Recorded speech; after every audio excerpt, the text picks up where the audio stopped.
estoy grabando. Mi nombre es Patricia Miranda, soy doctora en Química de la Facultad de Ciencias Exactas y Naturales de la Universidad de Buenos Aires. Soy investigadora principal del CONICET y trabajo como investigadora en empresas en el Instituto de Agrobiotecnología Rosario, que es una unidad público-privada combinada entre el CONICET y Bioceres, una empresa de agrobiotecnología argentina. Bioceres es un proyecto de un grupo de personas que hace más o menos 20 y pocos años, en el 2001, se reunieron y pensaron que en realidad, en lugar de adquirir la tecnología, ¿por qué no la desarrollaba Argentina? Y entonces decidieron empezar a invertir en proyectos de ciencia que se generaran en Argentina. Así empezó como un pequeño grupo de 21 productores agropecuarios y bueno, hoy es una empresa que una de sus partes cotiza en bolsa y tiene más de 300 accionistas, aunque conserva ese espíritu local y no de accionistas mayoritarios, sino que sigue siendo principalmente algo bastante distinto del resto de las empresas de biotecnología. La biotecnología es algo bastante difícil de definir, porque es algo que va mutando con el tiempo. Creció como la aplicación de la ciencia a diversas ramas relacionadas con los organismos biológicos. Entonces puede haber biotecnología en cosas que tienen que ver con los combustibles, porque el origen es algo biológico, o puede haber biotecnología en dispositivos para medicina, o en cosas que comes, o en cosas que van al campo. Bioceres mutó mucho con el tiempo, porque al principio el primer proyecto grande que decidió encarar fue el proyecto de la doctora Chan, que tenía que ver con la tolerancia a sequía, que proveía un desarrollo de ella, que es un gen de girasol que se llama HB4, y entonces parecía como el más prometedor y también una de las cosas más importantes a vencer. Estamos hablando de hace 20 años, que cuando el cambio climático ya se conocía, pero no era algo tan de todos los días como ahora, ¿no?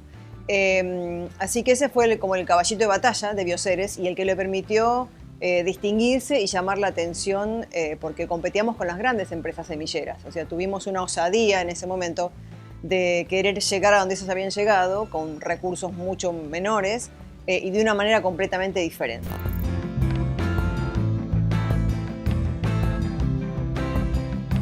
Lo que tiene bueno la biotecnología y sobre todo en los avances de edición génica que salieron últimamente es que lo que a una persona que está en el Cono Sur le parece como, bueno, yo no puedo acceder a eso porque no voy a llegar, no tengo los medios, no tengo los recursos, es como que nos iguala. Y lo que tiene de bueno la biotecnología también es que la viveza criolla, digamos, ¿no? La materia de la que está hecha del argentino le sirve mucho para ganar en ventaja, para encontrar esos atajos que los caminos comunes de las empresas que se desarrollan en el primer mundo no los piensan, ni siquiera los ven, o sea, no los necesitan. Y entonces en esa comparación quizá la biotecnología nos permitió cosas que otras cosas de la ciencia no nos permitían. Por ejemplo, las aprobaciones que ha tenido Bioceres para llegar a tener una semilla transgénica aprobada, que son pocos los países que la desarrollan, implicó hacerlo en 10 años y con 10 veces menos dinero. Eso es para un país como el nuestro una gran diferencia, ¿sí? Y hoy en día es como que enciende una luz que hace que miren hacia vos. Entonces dicen, bueno, mira, allá abajo también hay un país que desarrolla transgénicos y algo que nosotros no pudimos hacer, por ejemplo el trigo.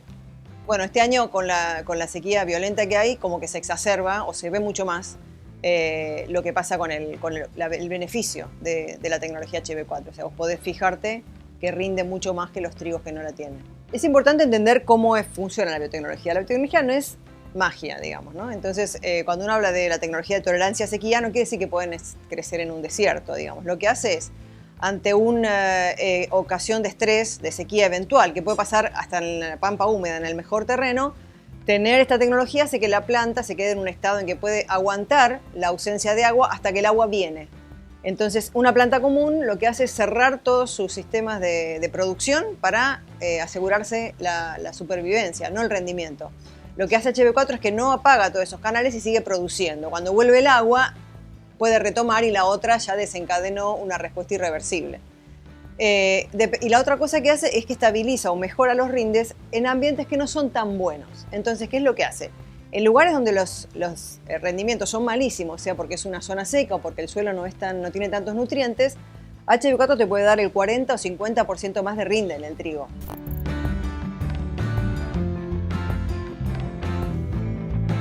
Cuando yo decidí dejar la ciencia básica y hacer ciencia aplicada en INDEAR, pensaba que era solo la pesca y el campo, ¿no? Como diciendo es lo que Argentina más tiene a mano y demás. Pero ahora me doy cuenta que en realidad con los años empiezan a surgir cosas en medicina, o sea, hay cosas que avanzaron en estos 20 años o 15 años que yo estoy en Rosario que me hicieron ver que en realidad hasta mi visión era estrecha, ¿no? Que en realidad por eso digo, es muy difícil delimitarlo. Lo que tiene de bueno es que está por primera vez, creo, terminando algo que empezó a funcionar en los 90, que fue pensar en la ciencia no como algo académico, que es un adorno, sino en algo que tiene que volver como beneficio a la gente que financió nuestros estudios y financia nuestros sueldos.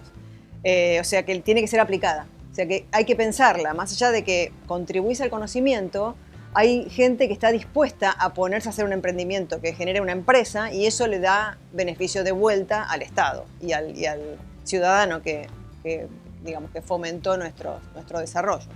Entonces, desde ese lugar está cambiando mucho, porque en los últimos años se ven que muchos investigadores quieren hacer sus empresas, algo que a lo mejor en Estados Unidos pasó hace 30 años y eso está empezando ahora a notarse mucho acá. El Estado los alienta, pero hay como una doble cara. El investigador es muy prejuicioso y yo me hago cargo como investigador, porque yo crucé la vereda, digamos, ¿no? Entonces, el investigador es el que no está seguro y a veces sospecha del empresario o de la empresa o de lo que es trabajar para una empresa o de lo que es transferir tecnología. Y yo desde ese lado creo que es bastante hipócrita, porque esa es la manera que le podés devolver a la gente lo que dio para que vos estudies, ¿entendés? Ese es tu deber, no es publicar un paper solamente.